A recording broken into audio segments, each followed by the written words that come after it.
We are back, ladies and gentlemen, for another week of Roro After Midnight. See, I got my logo going on in the back of the t-shirt. See that? Oh, yes. There you go. See, it's official. Self-produced, self-hosted, everything. Just to let you know, welcome to Roro After Midnight. The show is Mondays through Fridays at 12:01 a.m. Eastern, 11:01 p.m. Central, and 9:01 p.m. Pacific. Just think about it, it's like the night before, don't think about the AM part, but yeah, it's after midnight. You can follow me on Facebook at www.facebook.com/Roro the Tenor. You can, there you go. You can subscribe to YouTube channel at Filipino Tenor. It's actually as simple as www.youtube.com/Filipino Tenor. You can follow me on Instagram, Twitter, TikTok at Roro the Tenor. And since it is self-produced and self-hosted, I need to make some money for making this banner, this t-shirt, and the fans. They are not cheap, but I've tried to, and also I want to reward my guests something after the season ends, so at least it's all worthwhile. And also, since it's still the pandemic, make sure you get vaxxed and masked. If you're on Grindr or Scrub, you have to get waxed as well. Okay? Again, there you go. Roro After Midnight. All the info is right there. Now, let's go to the show proper. I'd like to introduce to you our guest. Tonight's guest. My guest is widely acclaimed for his diverse performing career, bridging genres of opera, musical theater, and recital. His crossover into musical theater included performances with the New York Philharmonic in Carousel and Camelot, as well as the televised celebration of the late Stephen Sondheim's 80th birthday. He appeared in the very first Met in HD broadcast in The Magic Flute. We're not going to tell you what year. And he is known for his signature roles like Billy Budd and Papageno. Ladies and gentlemen, Mr. Nathan Gunn. Hello. After midnight. Nathan Gunn after midnight.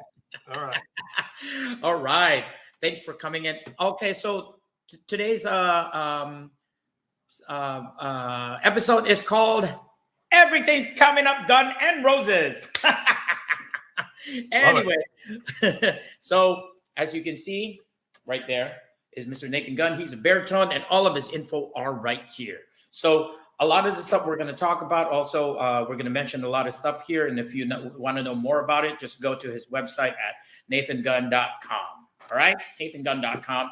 And he also has an IG there. An Instagram right there. So first in the agenda is, guess what? What's the first in agenda right now? Let's see. What is the first? We always start with joke of the day. All right, look at that. That's joke of the day. You ready? I'm ready. All right, take a sip, sir. This is called a joke of the day spit take. All right, there you go. Do I take a sip now? Okay. Take a sip now. There you go. Keep it. Now, joke of the day is, did you hear about this amazing race between the lettuce and the tomato? The lettuce was ahead and the tomato was trying to catch up. Yay! Not going to spit, but I liked it. I know. It's like, you know what?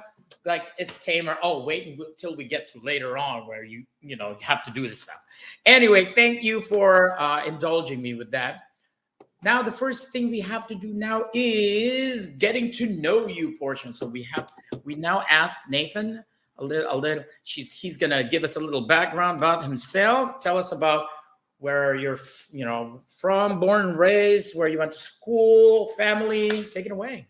Sure. Yeah. No, I was born and raised in the Midwest, South Bend, Indiana, home of the Fighting Irish of Notre Dame. If nobody knows where South Bend is, if you've seen Going My Way or Philadelphia Story, it's when she says, South Bend sounds like dancing. Remember that bit?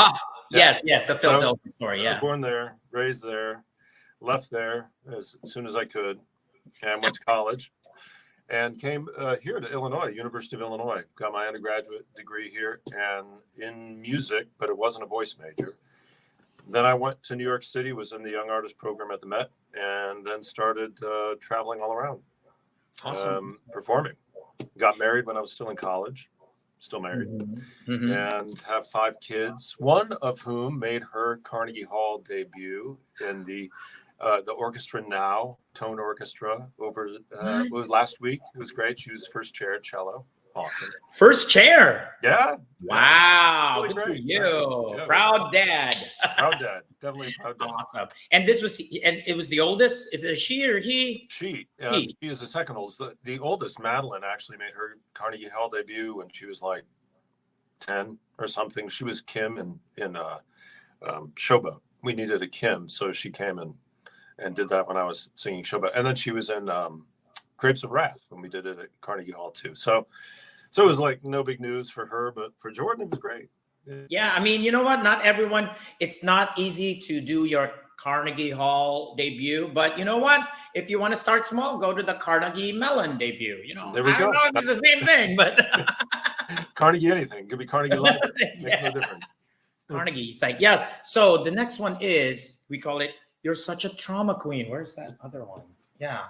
Where's my other? Yeah. Like, yeah. Oh, You're Such a Trauma Queen. So this is where I ask my guests, share us a traumatic, what you consider traumatic experience, not personally, but as a performer while traveling, whether you're on stage, off stage, it doesn't matter where it happened, where it could be at an airport, a hotel, tell us a good story about, you consider most traumatic.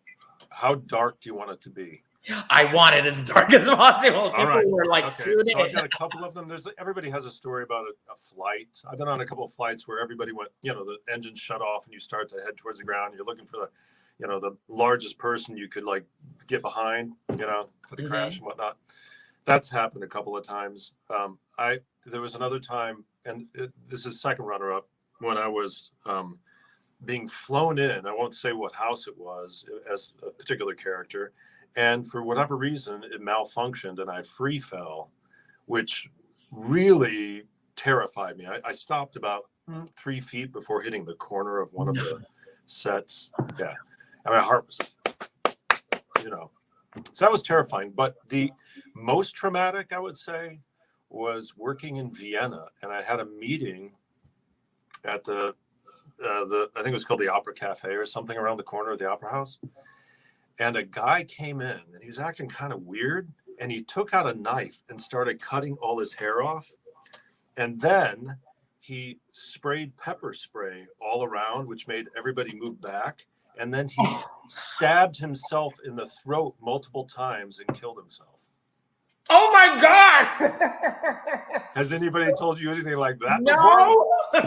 It's like it's like on Thursday I was just supposed to talk about Nightmare on Elm Street, but this is wait. So you were how involved were you in seeing this? Like I saw the whole thing. I mean, and what was it was horrible. The guy was obviously insane and had some major problems. But the thing was, later that night when I went back, the whole thing was cleaned up. There wasn't anything in the paper about it, anything in the news about it, nothing. The guy just, God. Oh my God. And you thought Gunn would not go dark, right? Yeah, you wanted dark, yeah. Yeah. Oh my God, that would be a good thing. Gunn gone dark. There you go. Gunn in the dark. All right. Well, thank you for that. Now we go to some nice, openers here, right here. I call this, it's not all it's hunked up to be. So one of the things, by the way, before I'm a little segue, I always forget, part of getting to know you is I've seen, let me see here. So it's a lot easier. I never didn't really meet Nathan until, I've seen him when I was still in the program in Lyric back in 2005-06. But I didn't really actually meet him until I worked with him in Ravinia under Conlon. It was either Flute or Marriage of Figaro. But but before that, I already knew. By the way, guys, we just had our birthday, so we both turned 46. See what I'm doing here? and can I just another dark thing? Do you know who died on our birthday? Steven Sondheim. I know. Isn't that sad? I know. That's the worst. It's it's bad. And you know what? Silver lining, Tina. We're the same birthday as Tina Turner too. You know that? I didn't know that. She's yeah, awesome. there you go. Now you know. She's awesome. That's bad. Yeah. So it's all hunked up to be. Basically, we're going to talk about when Barihunks came in. Believe it or not, that came in later. Yeah. That came in later. I didn't know about it. Basically, Barihunks is they feature, as they call it. You know what? I'm gonna be nice. They feature. I really want to say exploit. they feature baritones who keep themselves in shape. Or bluntly, those who look hot. In shape and are singing. And tell us about what you think it, because you told me about this before the interview. Yeah. The origin and how, the whole idea about Barihunks and how it affects opera productions. Yeah. Well, I mean, it started in a production out at Glimmerglass, where the director, she said, okay, what's going to happen is you're going to be, just in case you're worried about it, you're going to be dragged on stage soaking wet. They're going to tear your clothes off and chain you guys together on a log. So if you're not happy with that, then you better go to the gym, and we're like, oh, better go to the gym. Passive aggressively, right? Yeah, I know. And so what I found out later is they kept selling out opera glasses, which I thought was kind of weird for a small theater. And then after that happened, what was it? There was some other production where there was some sort of gratuitous nudity that I was involved in, and someone started coining the phrase barihunk and getting whatever photographs once everybody was online. Now it's nothing, but then they were taking pictures with film, and once the online thing really started taking off, this barihunk thing caught on, and it was. After a while, I was just, everywhere I would do a recital of something like, Franz Schubert lieder, and afterwards they'd say, "Oh, I was waiting for you to take your, shirt off or whatever." Oh my God! So how do you deal? I mean, how do you balance controlling yourself to just, because you're a person too. You're not just performing. When they do that, then they attack your being person, not being a singer.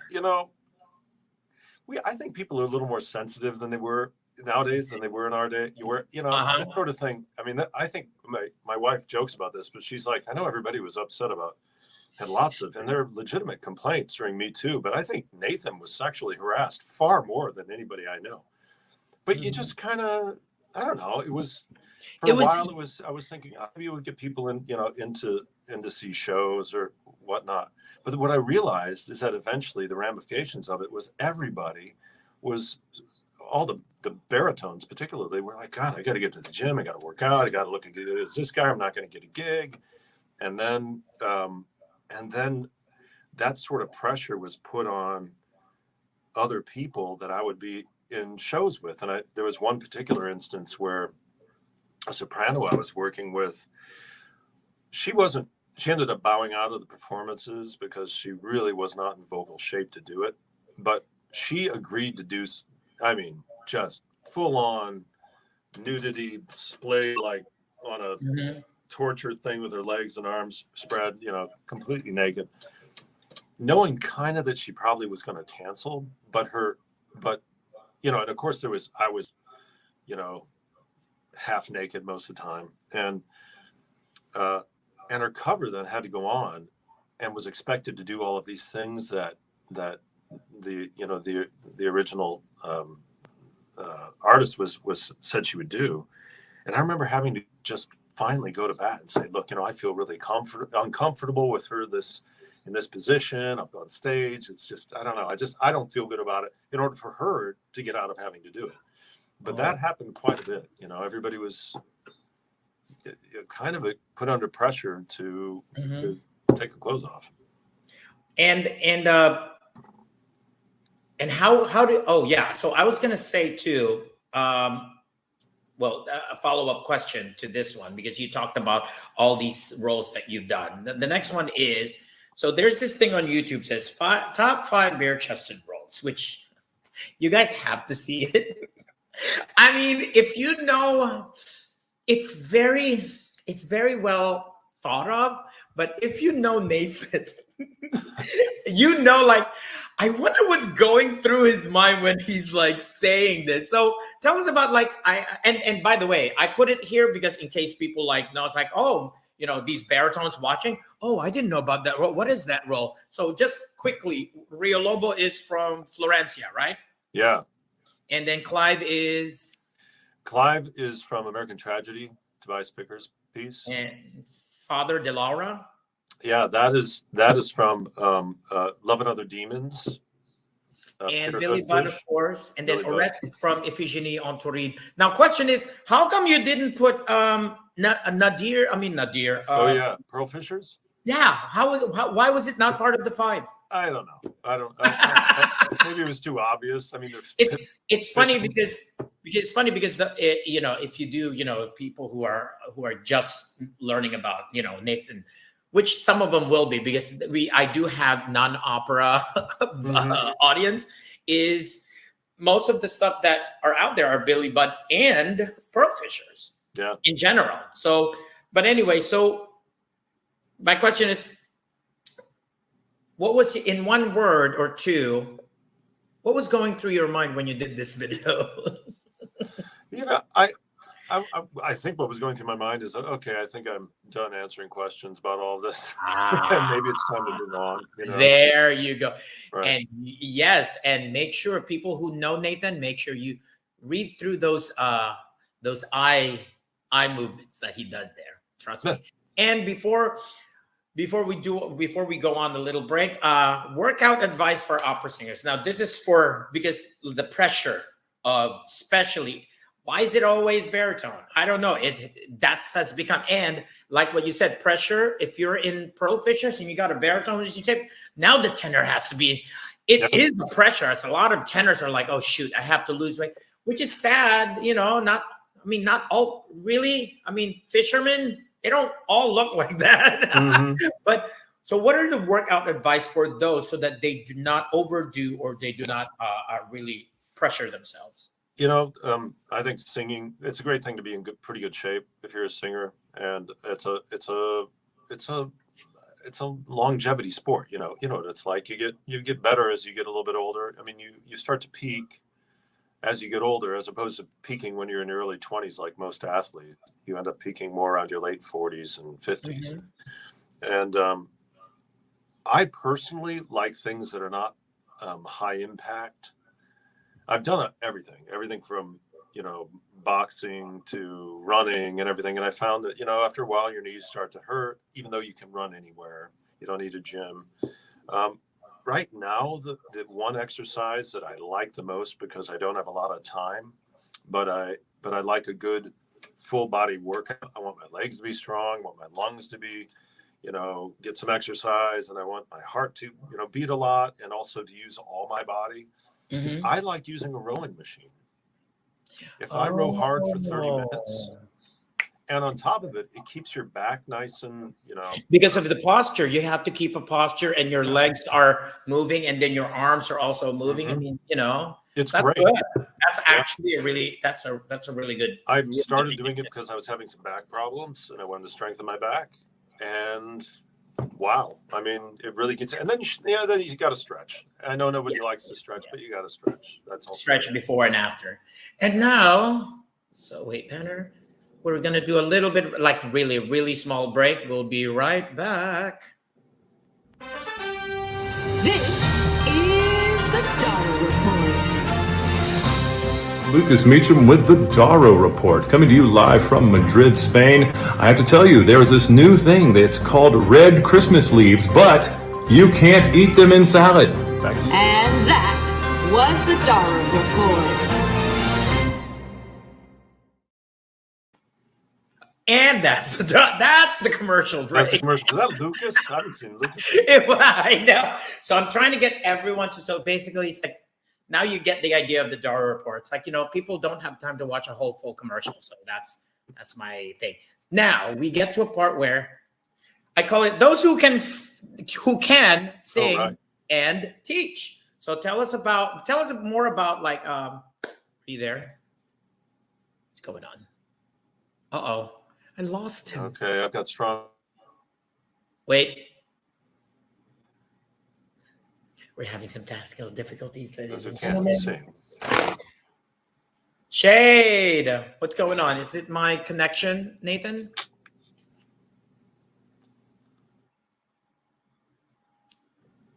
Let me. Oh, it moved. Wait, there's now you can just like it's a little bit of connectivity issue. So now you can start. Those who can sing and teach. Tell us about your where you are right now in your career in terms of teaching and in university.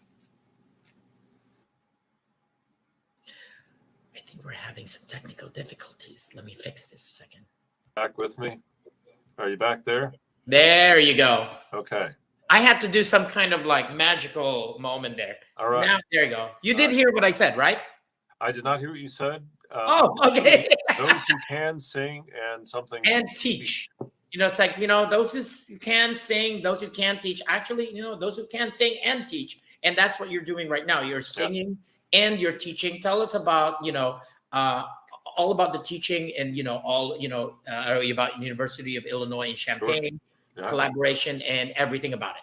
Well, I've been actually in the faculty here for about 14 years. And much of that time I was traveling and just getting experience and doing what I do and having a couple of students that I would come back and work with. And because of the pandemic, everything shut down and I was really able to spend more time here, time that I've never been able to over the past 25 years spend at home. And I really, there's a big transition, but I really began to love it. And I try to work with, I work with all of them. I work with doctoral students, graduate students, but also some of the youngest ones, freshmen and sophomores that are coming into this program that we started here. And the program, just in a nutshell, not only produces shows, but we workshop new pieces and we train young singers. It's an undergraduate degree to be able to do. I'm mostly interested in musical theater. We want them to be able to sing both. Of course, you need a certain kind of throat to sing in opera, but it doesn't mean you have to sing. You only have to know what musical theater and those kinds of songs are. So we train them in all of those, so they can really sing healthily, and have hopefully a longer career than just a couple of months on Broadway or whatever until they cortisone shot it out. Yeah. So no, I really enjoy. It's made me think more clinically about what it is I do, and the interesting thing about it, and I suggest to everybody, just if you have the opportunity or you can teach, especially as a performer today, it is not just something that helps you as well as an artist, but boy, if it's with a university, it's a steady job. I mean, my wife and I are tenured professors here at the University of Illinois, and when everything was shut down, we focused on what we were doing here. But I think that it's sort of we're in a strange world, at least we were, where performing artists, some of them only performed. That's in the history of music, that's generally not what happened. If you look back to just Mozart's time, composers weren't considered anybody important. It was always a singer, and there were no conductors, right? But then singers and composers, they all taught. They all had students that they taught as well as doing the performing. Mm-hmm. So I personally enjoy it quite a bit, and it has, like I said, helped me think a little bit more clearly about what I was taught, and I can give advice and information to students having been there. Because there's so many people that are like, what a former teacher of mine, when I was coming on the faculty, someone said, well, just because he has a career doesn't mean he can teach. And he said, really? Yeah. And he said, well, just because you didn't have a career doesn't mean you can teach either. Right. Yes. Oh my God. Right. And I think, so, one of the things that I think I try to inform older singers from before is, especially now, like, I've sung at the Met and Lyric back in the 80s and 90s. And I try to tell them, by the way, things have changed now. So when a younger singer says something, these older singers have to be open, because rules have changed and the way things work have changed now, which means we as younger singers currently here do have a say. It's like, by the way, when you enter companies, you got to think about this way now, because your teacher can only talk about their experience during that era. That's and right. That's very important now. Yeah. So. No, you're right. You're absolutely right. And as music should, it should evolve, right? And we've seen it evolving. When I first started in this business, there was a huge divide between musical theater and opera. And I never understood it. And so I pushed constantly to try to do, songs that were by composers, if I'm going to do a recording, that I know that are writing them for me, even though it's not, what they've traditionally recorded. This is what I want to do. I want to get up there and sing Billy Bigelow or Lancelot or whatever they're asking me to do, or something that because it's, as in our minds, it's the same music. It's either good or it's not. There's not much difference between the magic flute and how it's constructed and something like, Camelot. It's just not different, right? There's this one, I just saw a friend post about, talk about Sondheim, and it was an old article when Sondheim's piece was performed in an opera house, and he was generally not a fan of opera because for him, opera was all about the voice and musical theater was about the song. That's what his thing was. And I said, but then he said that there are certain things that it's like, for him, even Carmen was good, but it's still too long. For him, everything is long. And ironically, unlike a lot of our colleagues, one of his favorite operas was Wozzeck. And I'm like, because it's straight to the point, it's fast, and it's short. But no, most of us, at least most of my colleagues, would not say Wozzeck would be their favorite. No, and Stephen was a word guy too. So, that's another thing about musical theater. When we were building this program here at Illinois, it's called Lyric Theater at Illinois, I talked to my musical theater friends, people like, Mandy Patinkin and Kelly O'Hara and people of that. Oh, you dropped something. Should I pick that up? What's it? No, sorry. It's those type of guys. And because they're happen to be the only ones I know, right? And I said, what do you guys need? And they're like, we need, these musical theater kids to be better educated in music, because I knew that in the world of opera, what they needed was a little bit better acting skill and sensitivity to the words, where you're not, as we tend to be coming out of music schools, locked into what's on the page in a way that is kind of unhealthy, because that is just the skeleton. That's not the music. That's just a weird way of expressing it. It's like the poetry on the page generally is not the poetry. It's the spoken word that does it. And it's not until you have all those people there breathing life into it that it becomes what it's supposed to be. And I think Stephen was the same way. He wanted to hear the words. He wanted to see everybody instead of be far away. And the human instrument was you, right, Roro? Yeah. It's like the healthiest sound coming out of you that is the most understandable is you. Not the loudest, not the most resonant, exactly, not all that stuff. It's what you're actually able to say. Yeah, and that's always been my goal every time I sing, is not to show off, but to actually communicate. It's all about communication for me. And so we have come to this point now. Let's see here. Thank you so much. First of all, thank you so much for being a guest on my show. And before we're gonna play a little clip of Nathan's, singing here. Now, by the way, in the occasion of the fact that I'm currently in rehearsing, Yeah, by the time they show this, I'm still rehearsing. I'm rehearsing for the Magic Flute at the Met. It's the short, the 90-minute version, the Julie Tamer production, and I am singing Monocetos. We will be playing you, an excerpt from that with our guest here, Nathan Gunn, performing. But before we do that, our last moment here, I was like, where is it? Before we do that, I'd like to present you.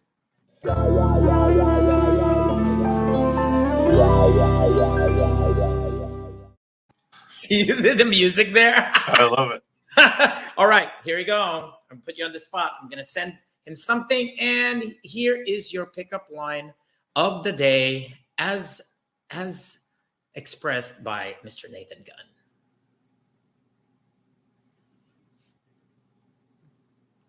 What, am I supposed to make it up? No, it's right there on your chat. You gotta say. Oh. I have to say this. All right. Yes, All it's right. game. I gotta. All right. I'm gonna say it with kind of a New York accent. We're like Nike and McDonald's.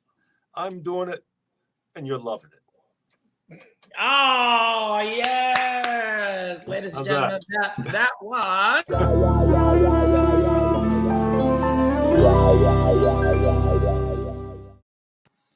All right, Nathan. Thank you very much again for coming and gracing us with your presence. Just to let you know, you can find Nathan Gunn's all of his info. You can read about him at nathangunn.com and Nathan Gunn 1 on IG. Thanks again for coming tonight. And here is, before you say goodbye, here's Nathan Gunn. It's nice when I produce myself to do all the job. You gotta do the Here whole he thing. is. Papagena, Papagena, Papagena. She, nothing, little loved, it's useless. She's lost forever. Guess I was never meant to have. By chattering, I lost my chance, so that's the end of my romance. That's the end of my romance. I will decorate this tree with a hanging corpse of me. I'm sorry I was born. Tell the pretty girls to mourn. Everyone wants to mistreat me. There's no little wife to greet me. So this is it, it's time to die. Lovely lady, say goodbye. Lovely lady, say goodbye. Is my face just one big puddle? Aren't I cute enough to cuddle? Just speak up before you go. Say the word, say yes or no. Just one word, say yes or no. Not a warble, not a twitter. No one quacks up. Then I guess it's time to pack up. Papageno, there's the tree that looks has its eye on me. Papageno, there's the tree. Fate says what must be, must be. No, there's one more chance. Let's see. I'll wait a while. Yes, let's see. How about I count from 1, 2, 3. 1.